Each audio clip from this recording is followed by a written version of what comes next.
Ms. Tracy Kelly, head of the Global Design and Experience Workplace and Real Estate with Uber. You guys recognize her from the previous meeting. Gene Freeman, the rock climber, seasoned alpinist, the whole nine yards out there in Colorado, another one of our awardees. And of course, Sybil Burrito, Associate Chair in Design at the Savannah College of Art and Design. Additionally, we have Taryn Shetter-May, an Associate and Senior Project Manager at HOK, is joining us. Dawn Chisholm-Meinhardt, way out in Dallas, Texas. I guess you're on that time schedule as well, with a principal with Corrigan and Associates. And Liza Plunkett, Project Interior Designer at Hickok Cole out there in Washington, D.C. So really great to have you guys with us. And I think I probably will start this session off. I'll get that first question in. And let's see, let me get my questions up. And I think the first one, I'm actually going to throw it at you, Taryn. Oh boy. Yeah, I don't know. Here it comes. Didn't even prepare you guys. But and this is the big question. So everybody, and what we'll do is try to do about 5 or 6 minutes per question. So we get as many questions in as possible. So if I butt in or something like that, please forgive me right up the front. But right off the bat, here it is. What's the current outlook for the business, and what's it feel like out there right now for students who are coming out? What's the sense of this place we're in? Well, I can speak in terms. Can everyone hear me? Hi, students. I'm so happy to be here. I was here last year, right? But it was officially my last trip, official trip, before the pandemic really started to take effect. So I'm happy to be here again. In terms of, the question is in terms of like for our interior design industry and new students coming on board. So, we've actually just onboarded 2 new employees, and it is a little bit different. You are essentially working from home right now, and you get given all of the technology that you need to be able to perform and do your job. I would say the industry has almost seamlessly, at least from HOK, we have seamlessly transitioned from fully working in the office to fully working remotely from home. I am not entirely sure when we will be going back to fully working in the office, although that is the goal. I think that when that does happen, you will see a hybrid. There will be a hybrid approach to working from home that will benefit everyone. The way that work is going to move forward will be very flexible and very customizable to your needs. What we have learned throughout the course of this pandemic is that there have been parents who have needed to e-school children as well as do their job and be able to coordinate different schedules between their children and their spouses. There have been different cases where people who are in bigger cities, who live alone, who really miss being able to go into the office for that kind of interaction because they are essentially isolated at home. So I feel that as we start moving forward, there will be a lot of consideration for all aspects of interpersonal and employee benefit welfare for what is best for them. And I think there's going to be a real shift into a very hybrid approach where you can come into the office 2 days a week and work from home. I don't think that in our industry that we will be fully ever just working from home, because the interpersonal connection with your teammates is so vitally important. There will always be a need for collaboration, and while we have literally all the tools to be able to collaborate in a virtual setting, there is a vital connection that you have with your teammate that you can do in person. And I think that that will always be very important for our industry. And moving forward, I think that that will still be important and still be included. And it'll just be up to you on whether or not you decide that you prefer having a hybrid approach or if you prefer to be fully in the office. But I think that will be a per firm approach. And I know for HOK, we're very inclusive. We're very sensitive to everyone's personal situations, and the key will be flexibility. Cool. Dawn, I wanted you to follow up on this one in the sense of because you've done a lot with us relative to interns and things. But what should the students themselves? How should they prepare themselves for this coming summer? Whether that's going to be or fall, whether that's an internship or whether that's full-time employment. I mean, from the student point of view, what should they be expecting? What should they be expecting to have to do? Their professional behavior. Well, first of all, we're back in the office. So I am in my office. This is not a fake background. Lucky you. We were only out for about 6 weeks, and we have over 60% of our people back. So thrilled about that, and can't imagine it otherwise, to be honest. So, but I'm an extrovert in the extreme sense of the word. So I need my people. I need to be in the office. It's going to be a tough time for students. I'm not one to mince words. I'm pretty sure almost all firms have had workforce reductions through this. Work has slowed down. Our companies are really reevaluating the workplace. Like, oh, well, they seamlessly went home and are working from home, and that seems to work. And if you don't have to have the real estate for that person or those people, decreasing the workplace or abandoning altogether. There's a lot of companies that are literally saying they're not going to come back. It's fascinating. We believe that the workplace will not die. We believe that there will be cultural outcomes of that they will regret, and that it'll come back, and it'll come back pretty strong. So that we're going to stick to that. We're going to pray for that. So as far as the students are concerned, I mean, just be, I would say don't focus on one company if you can help it, unless you have a guaranteed job there. Really be getting out there and talking to as many as you can. Be willing. In our case, for instance, Corgan, we won't hire you if you can't come to the office, most likely, because unless you're in a state that we have an office, because of tax implications and all that. It's really complicated. We happen to have an office in Florida, so it's probably not an issue for those that are in Florida. But I think that hiring will be delayed. We in the last 2 or 3 summers in a row have hired, the summer before last, we hired 5 FSU grads. It was phenomenal. Matter of fact, they're taking over my studio. I'm convinced of it. And then last summer, 2 or 3. So, and then two students also that came from y'all last summer. So we have continued with the students. We want to keep those relationships going. We actually have 2 from Cincinnati now that are they have a co-op program. So they're here now. But I just say, try to just branch out and try to think of this as a temporary situation. It is temporary. And be ready and be prepared, and be willing to maybe work in a job that isn't in your career right now to be employed and to gain experience. It always looks good on resumes, whether it's retail or whether it's Smoothie King or wherever it might be.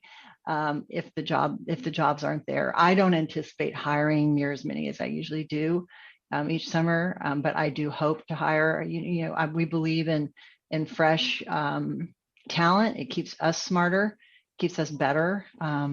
And so I'm hoping in Dallas to hire a couple of grads, but we are going to wait probably for another month or so to make that decision, just based on workload. And so be flexible, be positive, just know it's temporary, and diversify, try to get out to as many people as you can. As always, you are very frank. And I am very frank. It is what it is. Sorry. It is, and that's why we enjoy having you. Thank that.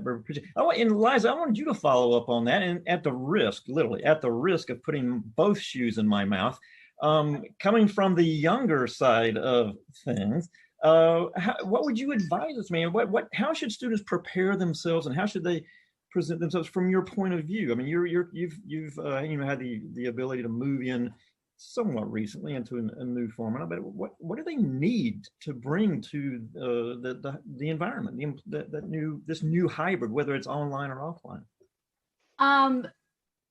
Well, we're actually in the process of hiring. We have an architectural multifamily based building side, and we also have commercial commercial interiors with a lifestyle component. So we have our hands in all these different pots.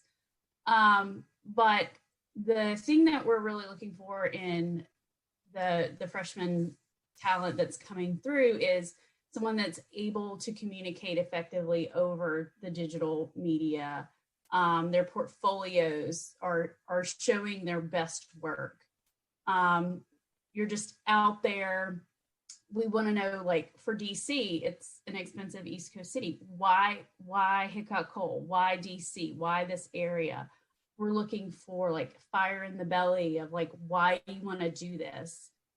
So it's really those standout applicants that get that across for us. And, you know, it's not a great time to be entering the workforce. I was a casualty of the 2008 downturn. So I went back to graduate school at FSU, and it takes a lot. There's some resilience that you'll have to, you know, build on doing that too. So we're looking for well-rounded students. Look for all of the rendering programs, like Inkscape is one that a lot of people use in-house. It's a plugin for Revit. It's really easy to learn. We do a lot of InDesign, Illustrator to get our designs across. So we're having to have that beefy digital presentation while we're, you know, even approaching clients from this aspect as well. So one thing that we've done pretty well at our firm is our team has won clients on the West Coast completely since we've been at home. We're starting our third project with them. Our creative team is working with them. And we've completed some work for Jamestown since we've been home too, and they were a new client. So being able to effectively communicate, helping your team effectively communicate, it just sort of, you know, it's bigger and bigger, better. Yes, of course. Now, I want to take a different view of this, and once again, I'll pull these two shoes out of my mouth and put two more shoes in my mouth and ask Jean and say, Jean, from your perspective, the seasoned professional, the distinguished professional, what would you advise, or what do you see out there in the woods of Evergreen College? What would you tell young people right now, young students, what should they be doing to make themselves marketable, to make themselves important in a firm? First, I had to unmute myself. I would get out and do whatever you can. I mean, I learned about restaurant design, which I did a little bit in my career, from being a waitress. And it was, you know, great experience. I understood the kitchen, I understood the bar, and I understood the seating, you know, so and I would put that in the resume, you know, that doing as much as you can, get out again, volunteer. I've met my employers from volunteering at events and different places like that. So I would do that, you know, that is important, you know, and and that is important. I know it's difficult right now, but soon, you know, starting summer or fall, you know, if you can volunteer for anything, I would go. I would join professional organizations, you know, IIDA or ASID, so that you can knock on doors, getting to even going and seeing about rep jobs, you know, learning to be a rep for furniture or textiles or lighting. You know, you would be surprised at how much you'll learn, what a great background you would get. I spent one summer measuring for drapery, and when I was in school, for drapery and carpet. You know, I could do that, you know, and then I ended up teaching it in my textiles and finished materials. So, you know, those were backgrounds, and yeah, at the time I thought it was below me, you know, because I was, you know, I'm working on my degree, but it gave me an insight and an understanding of what to try to look for, whatever. If I could help in a construction project, like with my father was a retired dentist and always doing things like that, I learned about, what it takes to do carpentry, what it takes to, experience, see that 2x4 going up, what it takes to install a window. So all of those are opportunities that are stepping stones for getting and being well educated in all sorts of different aspects of the interior design field. And yeah, keep knocking on doors, keep going. If you have internships, take those. Those are good ways of, getting your foot in the door and meet people. I mean, meeting Robert Sumner and having lunch with him twice. I mean, the guru, the environmental psychologist, was phenomenal. And I just went up and, listened to his lecture in the front row. And then he came down and I thanked him and he goes, well, do you want to do lunch? And I thought, well, is he flirting or he just lonely for lunch? And he was just lonely for lunch. So take any of those opportunities, and grasp onto them.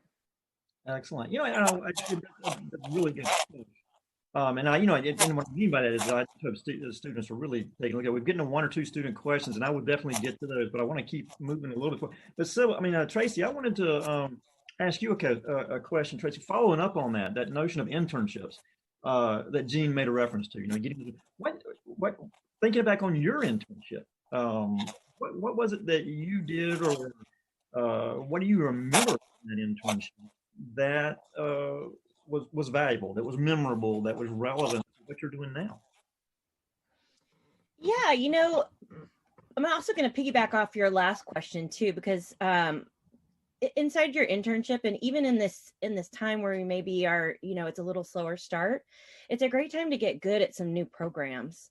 That's what, I know a lot of firms look for new talent and fresh faces to come in with the latest and greatest, software skills. And so I would get good at those before you head out. And then, I think for me, it was understanding sort of the inner workings, like what's priority for that firm, what's priority for those projects. Just understanding the flow, because it does change from school. You're working within a big team. You go from really focusing on your own work to focusing on the firm's work, and you may only do a small section of that. You may be doing space planning or programming or whatever it is. So I would totally take the time to get good at get some skills under your belt. And then I might also look at some of the bigger, like the JLLs, the CBREs of the world, and look at space planning. It's, we use a ton of space planners. It's a foot in the door. It's how you get some, experience under your belt without, while firms are still trying to get their footing from all of this work stopping. So it's just another idea to throw out there.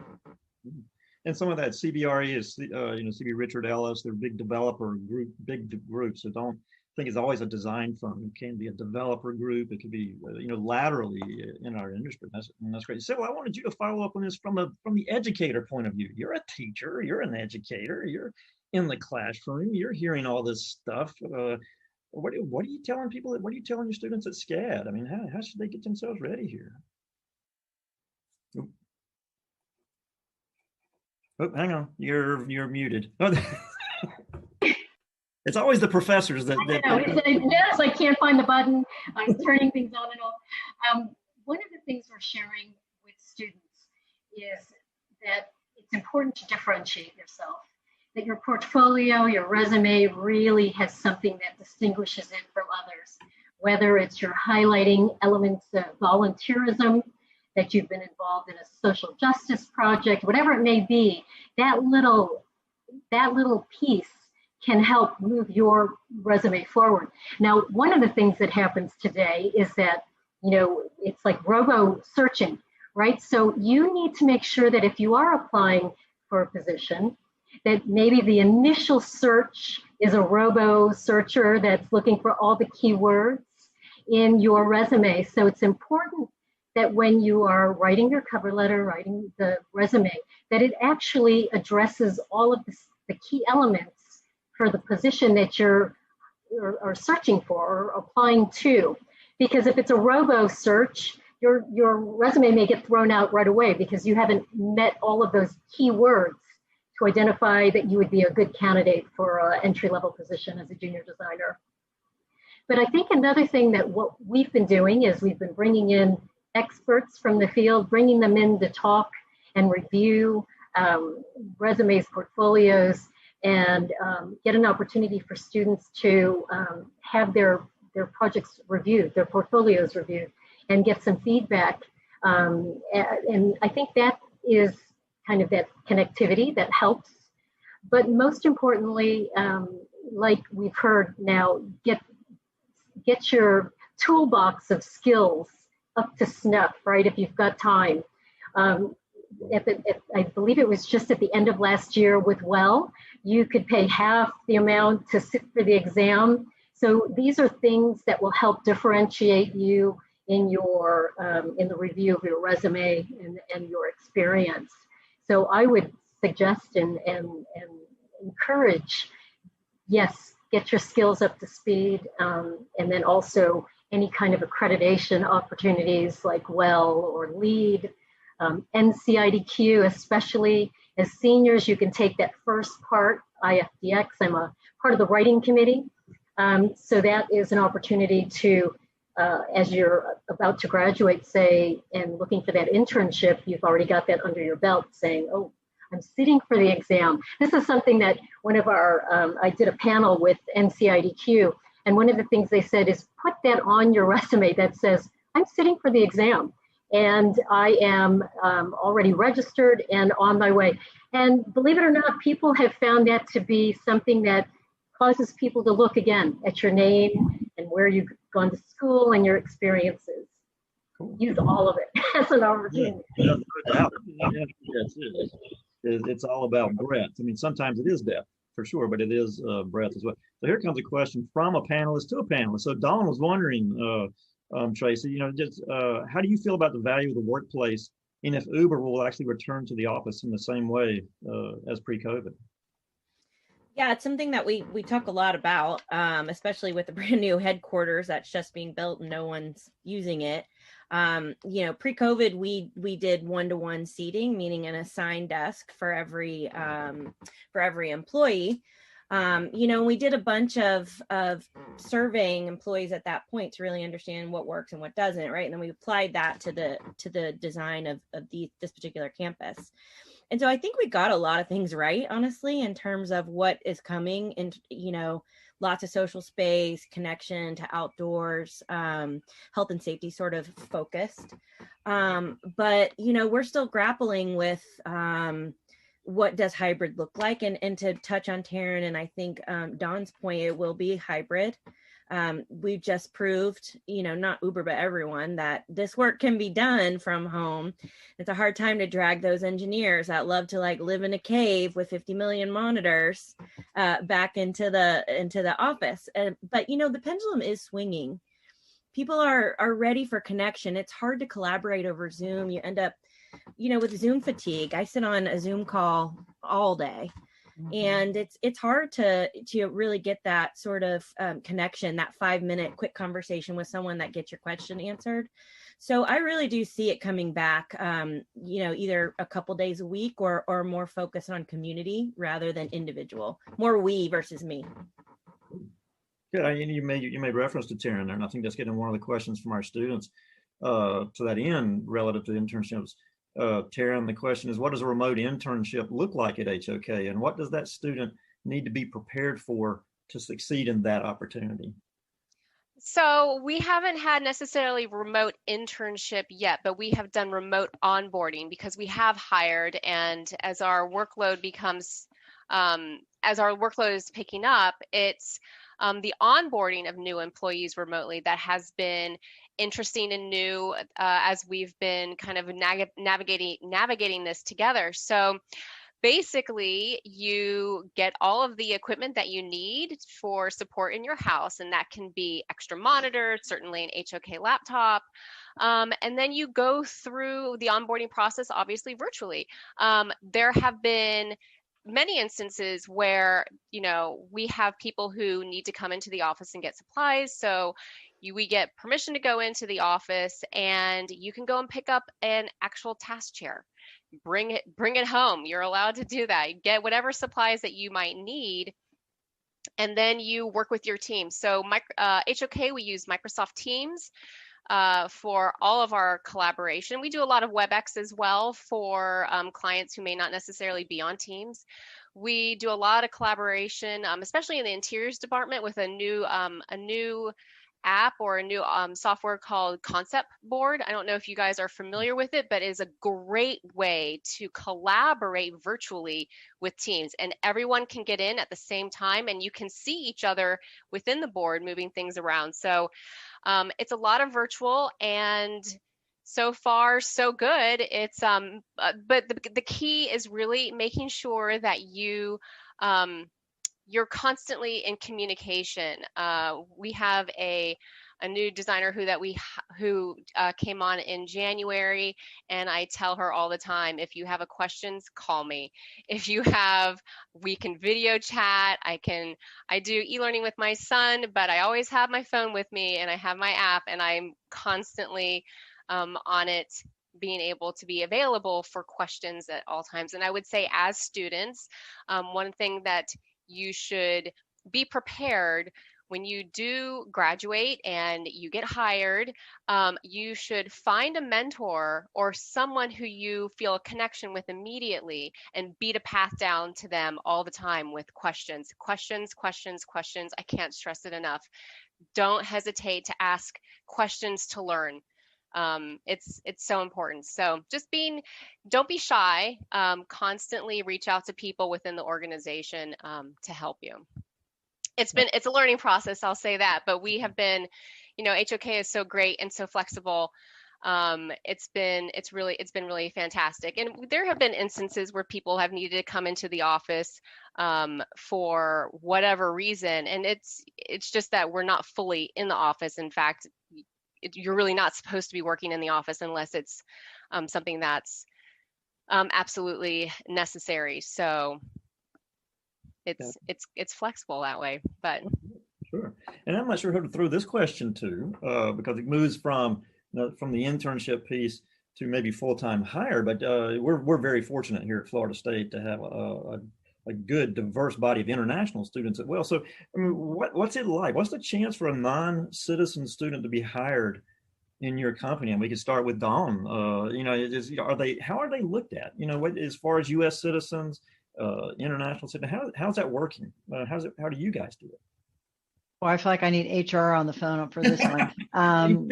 Careful. Because we look at international students just like we look at any other student. Estefania has been with us for 2 or 3 summers at least. And we adore her, by the way. The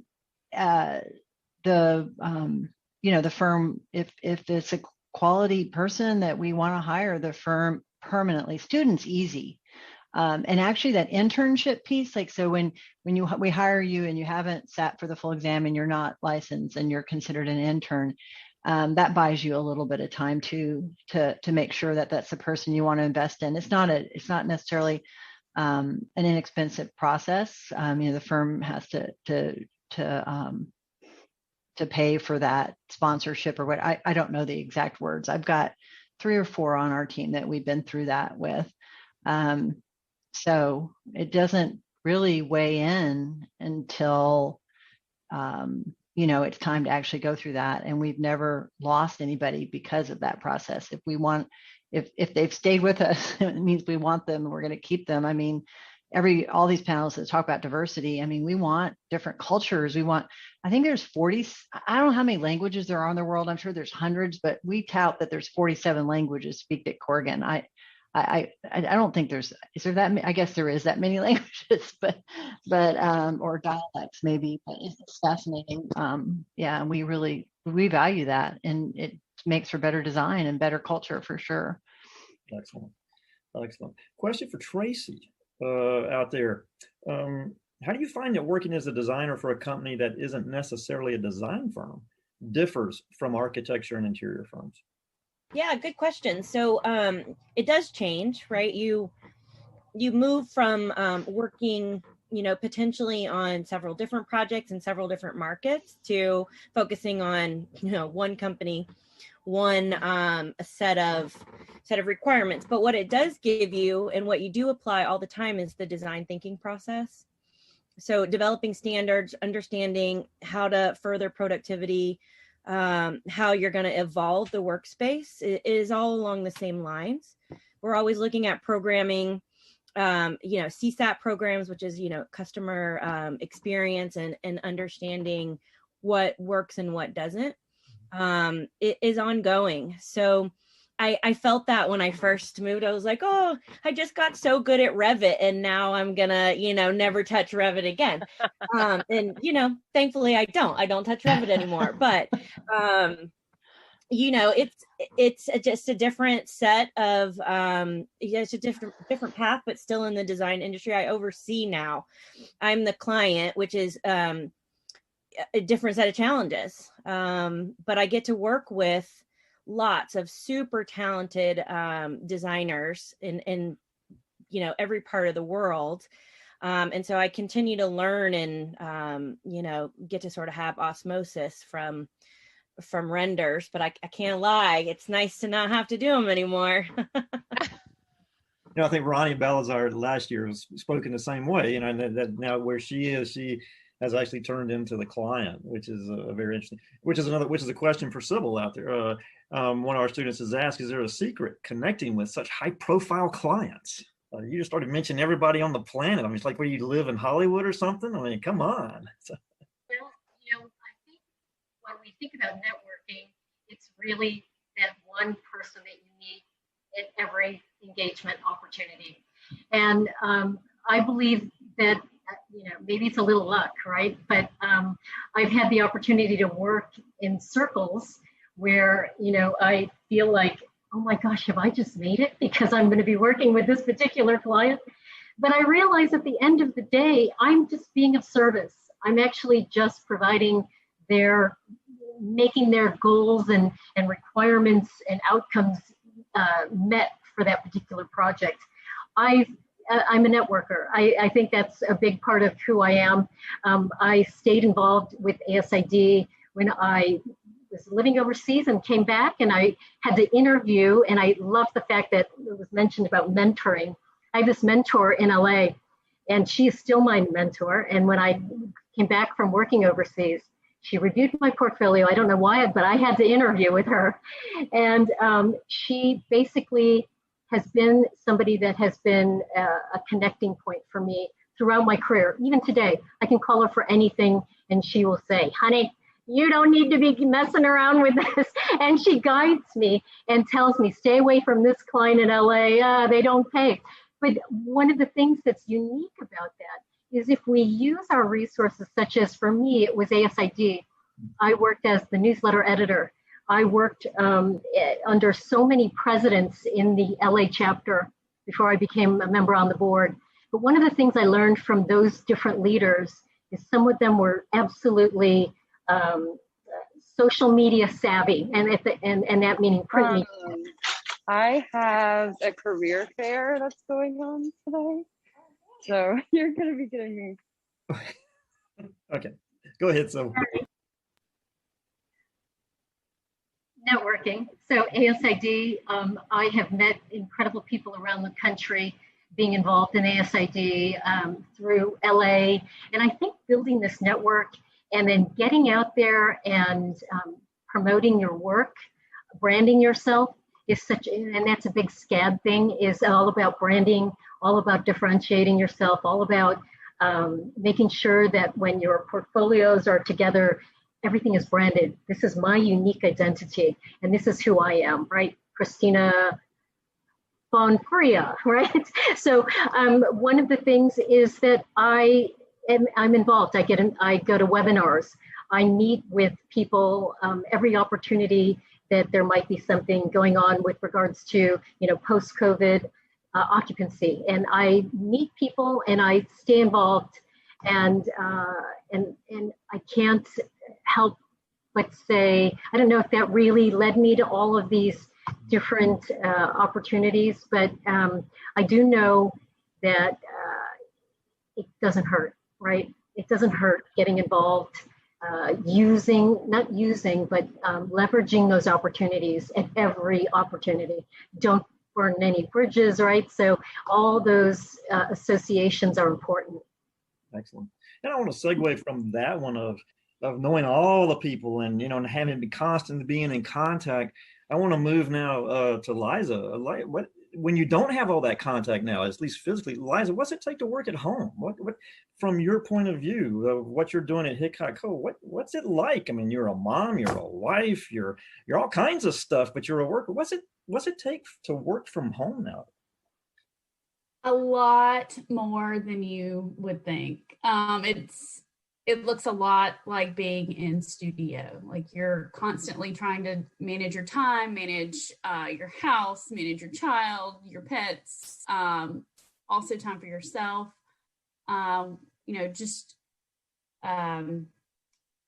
We are, on Zoom calls, team calls, like all day long, like Taryn was saying earlier, but I think we're starting to get a little bit better about blocking our time out for ourselves. You kind of need that hour for lunch. You need to get up and go get water. You need to do all of these things that, stay energized and take care of yourself. But staying involved with our teams, like we set up weekly meetings, we're available for calls at any time. We G chat, that's what I call my team's chat. We chat all day long. We set up happy hours once a week with our entire firm.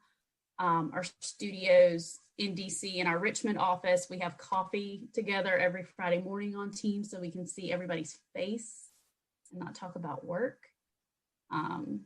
We may talk about what the newest kid toy is or anything like that, or what our new favorite cocktail is, because we've been stuck inside for so long. It's ever evolving. We're gonna go back to the office eventually, and I think it's gonna get really weird because we've been so comfortable behind screens, and I've never internet dated, but I'm gonna assume it's something kind of like that you have this relationship that you form over a computer screen, and then you meet someone in person again, and it's like you clam up. You're like, I don't think I know this person. But it's someone that you've been able to make, jokes with and gifts to, like just kind of be real with. So I think it's been hard. I'm not gonna lie. My child is 17 months. She has sat in on a number of calls. She has made me have to pass off presentations to colleagues. But from what we're seeing with clients and coworkers, everyone is kind of in the same boat. So we're all giving each other a little bit of grace during this time. So I think that one of the good things that has come out of COVID, I think, is everyone's realizing that we are real people. We have real lives. We have, real things going on behind the scenes. And we just don't have this professional, mask on the whole time that we're presenting. So it's, I hope the realness carries over when we go back into the office. Well, so then that's good, and it's the same in the studio. I think we're finding with our students is trying to get back to that not so much a culture, but that feeling of being back in studio, being back with your friends and things of that nature. So it's good to hear it's happening out there, but it's at the same time it's too bad that it's a little weird. And then we moved here probably about 4 years ago. So most of my network is in Atlanta, where I worked for close to 10 years. So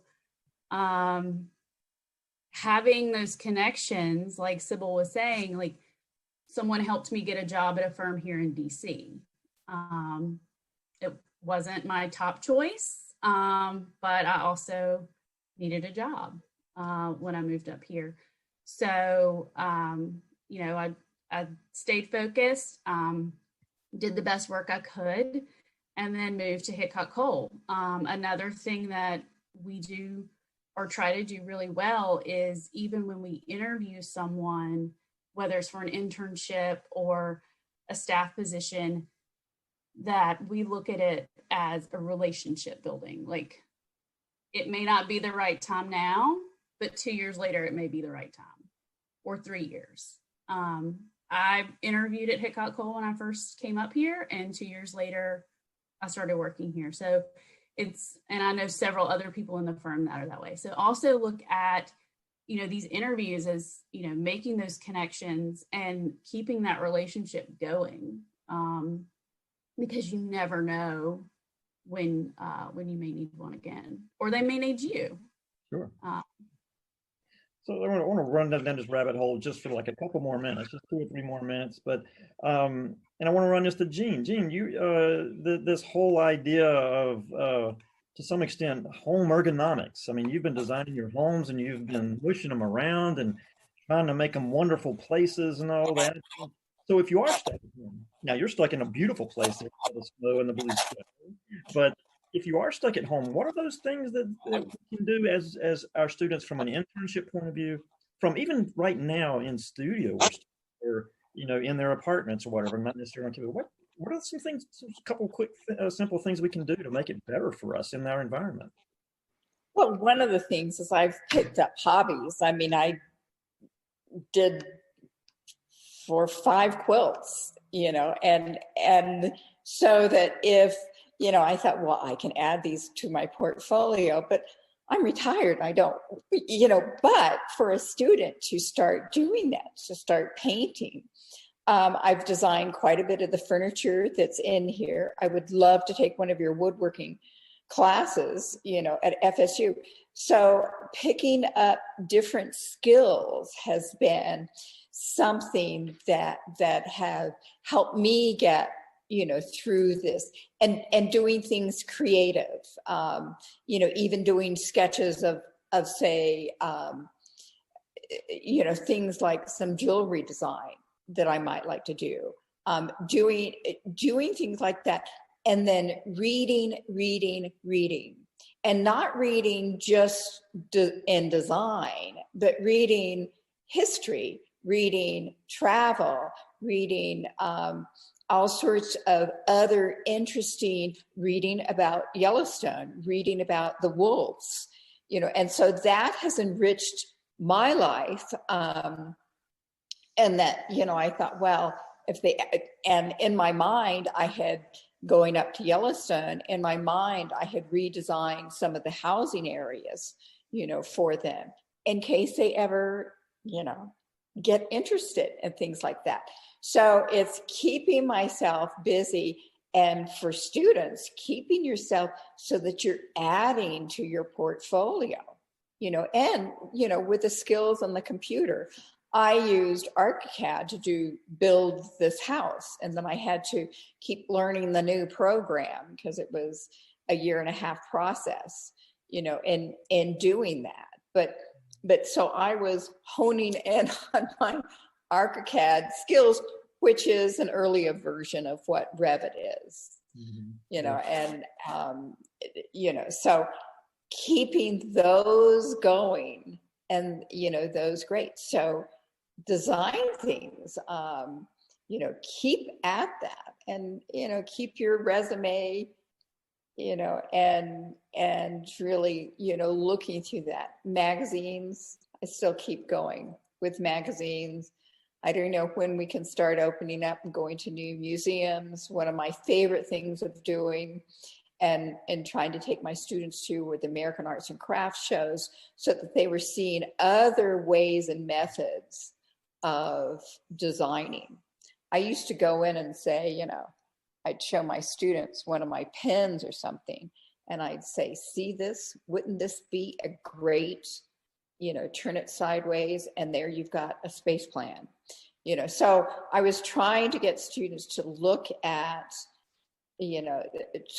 design in different disciplines, and then how can it be brought back to what they were trying to do. Excellent. No, that's great. Absolutely. One of the things I think all of us could be, even as faculty and as professionals could do. I want to move out broadly with a question, and then I'll have some closing. I want to have some closing remarks from all of you guys. We're running kind of towards the end of our time, but I really want to move out for Taryn and Don is the bigger picture. What really moving out? What is going on out there in the way of? Is there a particular part of the industry that is more equipped to move ahead? I won't say with a new economy, but as we roll out of what we just came through and as we're moving ahead, is there any one direction? And you always hate to tell students, oh yeah, go down one path. You want them to look at, but is there, what are you guys seeing relative to that? If students were wanting to move a particular path, what do you see? Don, why don't you start me off? I think Taryn already talked about well, or one of y'all did well, and or that might have been Jean. Anyway, well, but there's also fit well, and there's another standard now. They're all kind of taking off. So I completely agree. Kind of being, and the fit well exam is open book. It's easy. It's not super expensive. So I would recommend getting well and fit well. I did them. If I did them, you can do them. I promise. Well's a little more time consuming. You do need to study and all, and I don't know if the half off thing is still applicable, but that, and then as far as work, we're seeing a lot of what repositioning work. I'll be interested to hear what Taryn says, but a lot of these buildings, the building landlords and owners are taking this time where the buildings aren't necessarily very occupied, if occupied at all, to really evaluate what they need to do with those buildings to make them more current. And boy, everybody's hit it on the head. More community space, more co-working space, which is really fascinating. Co-working still seems to be a thing, which you would think COVID would maybe make that weird, but I think people associate co-working with community, and community is a big thing. That's what everybody has said. We're all missing that big time. But I would just, like every lady on the panel said, just add to your resume. So I personally wouldn't focus on one thing. I think that it's just, I think diversity is going to really help you right now. Okay. Taryn, what do you think? I agree. I think that as you're coming out of school, and I think it was Liza who mentioned it, you may have your top 3 particular firms that you are really trying to hone in on. And you may not get offered a particular job at those firms. So you should broaden your search. I would not try to hone in right now at the beginning of your career on any one particular design aspect. I would try to be more of a generalist at this point. And then as you get into your career, you start to focus more on, well, I think I really like workplace more than science and technology. I think I'll focus there. So go in all open, looking to get experience in any form of discipline within the field. In terms of where I think where clients are going and where the workplace is going, I agree with you, Dawn. I think there's a lot of reconsidering how they are strategizing. I have an MSA client right now who is going through an exhaustive HR survey to figure out which of their many international offices are going to be going back to work, doing hybrid work, maybe not going back into the office right now.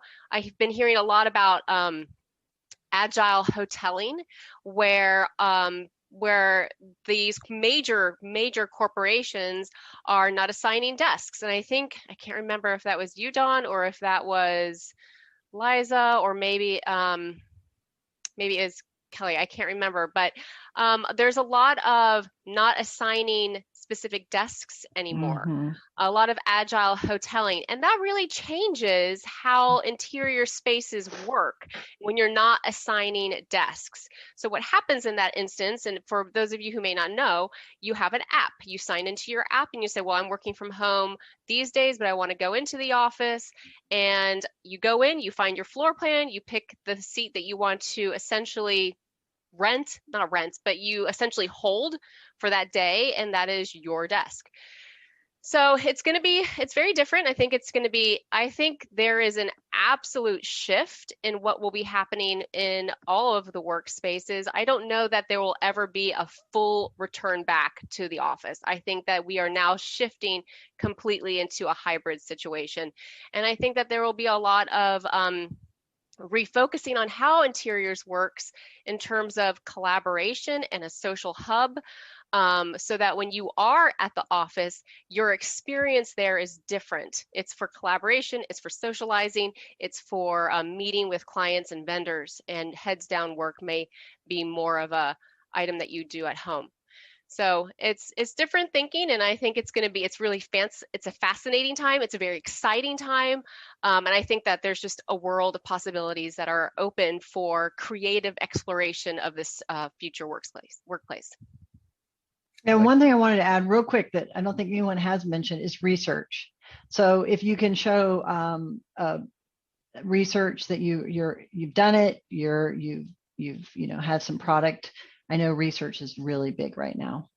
People, Seniors, Studio 4, did you guys hear that? Yeah, we just spent 6 weeks doing that, and you're wondering, why the heck did we do something? Yeah, thank you, Don. And that wasn't even a plant. I didn't even ask Don to say that. I have some measure of credibility here on campus. That's excellent. Thank you guys. It's interesting. One of the things, and I'm about to turn it over to everyone to give you a 1 or 2 minute kind of wrap up kind of thing. So I'll give you each panelist an opportunity to think about what you'd like to wrap up with. But I think one of the things we're hearing, if students, you're hearing it as well, is it's not so much the industry that you're in as far as hospitality or retail or whatever it is. It's not who you work for and what, it's who you're working with.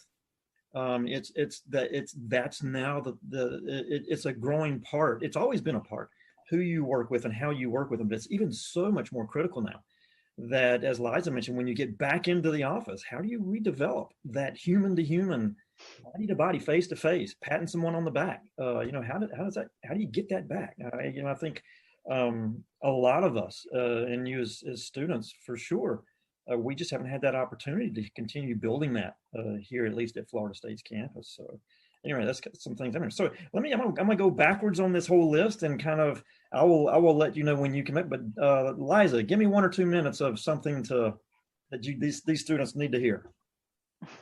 My biggest advice is going to be, please be your authentic self. Don't try to be who you think an IA, a Gensler, a Hickok Cole thinks who you need to be. Like, you're going to find your place with the firm that deserves you and all of your great qualities. So don't get super bummed if you don't get what you think you should get. You will end up where you're supposed to be.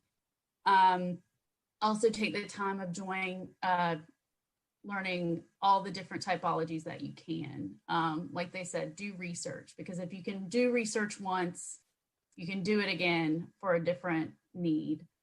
I think it's learning about trends. It's, just staying up to date. But I think the best advice is going to be just be true to yourself. Like, don't be someone you're not, because that's gonna be what people see. And then also try to be the type of coworker, manager, principal, as your careers grow, that you would want to work for.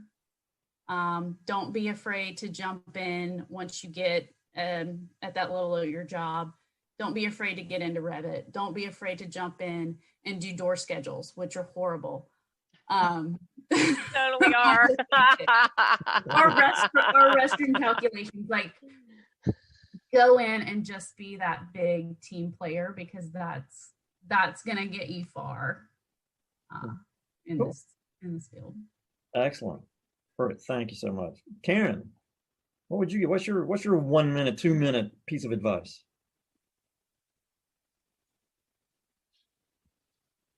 Oh, am I? Oh, Taryn. Oh. I was wondering who Karen was. That must be that Southern thing coming out. Well, I agree with Liza. Be your genuine self. You have to be your genuine self, especially if you're interviewing virtually. You should make sure that you have a very solid virtual portfolio. And once you get hired, say yes to all the jobs. What I mean by that is, I'm like, don't overwork yourself. But if you don't know how to do something, say yes and then figure it out, because that's how you're going to learn. And then that's how leadership will know that, hey, you're willing to put in the effort to do something, even if you're not entirely sure how to do it. So be your genuine yourself. Make sure your virtual portfolio is really good, because that is going to be your first ticket into your interview. And then don't forget, when you do get hired, ask lots of questions. Don't be afraid to ask the questions, and you'll do great. Thank you. Don, what's your piece of advice? Oh, I just wanted to say real quickly, Don, I love the scarf. Every year you have just the most awesome. Cold here. It's cold here. It's just good stuff. So. We just got over ice snowmageddon in Texas. We don't deal well with it. Yeah, it's like 50 degrees out today. I'm freezing. First of all, I do want to say you're graduating from a really good program.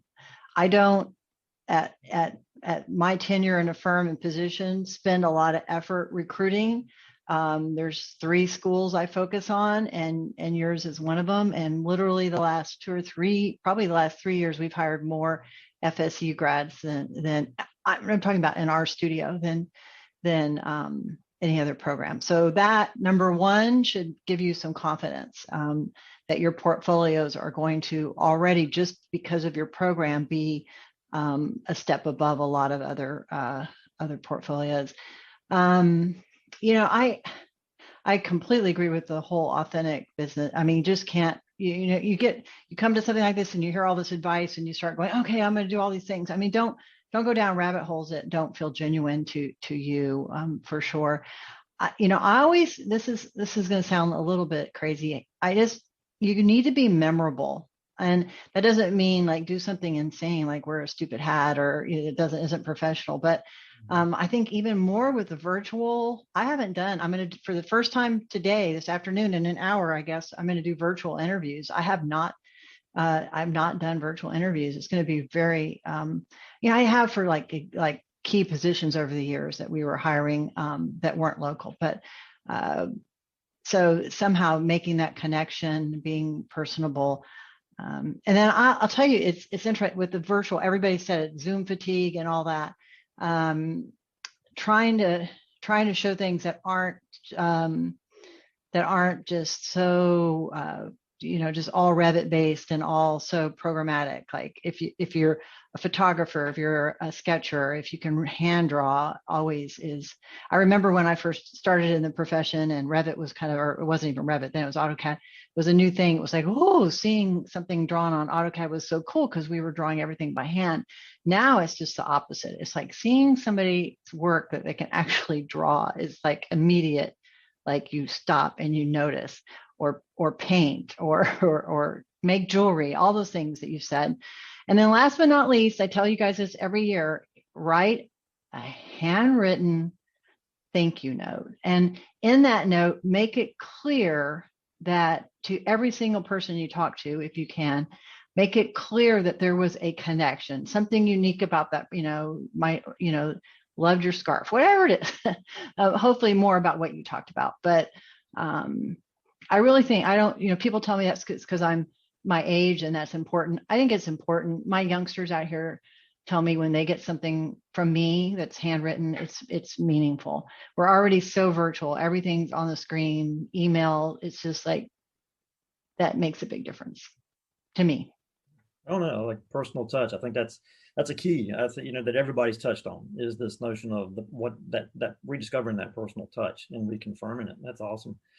Sybil, what's your advice from SCAD, that big program out there that we're all so afraid of? At least I am, anyway. I'm always afraid of SCAD. But what's your minute or two advice to our students here at Florida State? Well, I completely agree. This is a great program, and accolades to the awards. And we've had students come in from, as a graduate student, Sheridan Markham is one of them. And we connected and reconnected, which was really great, and saw the tremendous success that she has brought to the SCAD program, I must say. And I know that's from her roots right here at Florida State. I think one of the things I would like to add on to what's been said is the importance of storytelling and the importance of process work, so that as you're presenting your portfolio of work and that opportunity for an internship or a job opportunity, is people are looking for problem solvers. Can you tell me how you got to that great rendering? Sometimes people are absolutely deer in headlights. I've been reviewing some portfolios, and it's because they've spent so many hours on it. They don't, they've got blinders on. But what we want to see is what were all the steps that created that opportunity to create this, layered lighting environment and fully engaged experience. And I think that missing piece is pretty typical. And I've done lots of portfolio reviews, and that's the one thing. It's like I want to move on until I find somebody that engages with me, tells me, this is what happened, and this is how I did this, and here's how I was influenced, and here's the research to back it up. And that's when you're absolutely, tell me more, right? So I would say that piece of engagement is really important, besides being your authentic self, besides knowing, what do I stand for? These are the kinds of things that are important to me, in developing your empathy, mapping of yourself, really is a driver that helps to shape, you will find the right firm, and it will find you as well, as Liza had mentioned. So those are my parting words. Excellent. No, they're right on target. You guys are really just nailing this. I may have to have you come back next year as well, or maybe this summer. I don't know. But it's been great. Tracy, what would you throw out there to these young folk? A lot of it's been covered. There are some really good pearls of wisdom there. I definitely know the stress of where you are graduating in a similar time, and having to take maybe opportunities that came that weren't exactly what I was, foreseeing. So I would just add, on top of all the other, great things, that just stay open to what comes your way. And because it may not seem like exactly what you were envisioning, it more than likely leads to something that brings you closer to that, and it may be a different path that you take. But ultimately, it opens doors along the way. And also remember, those people that you come in contact with right now, even those that say no, you'll see them again. It is a very small world. So, don't burn any bridges on your way. Excellent. Yeah. Thank you, Trace. Let's see, last but not least by any means, our matriarch. Jean, what kind of wisdom would you like to instill upon these students?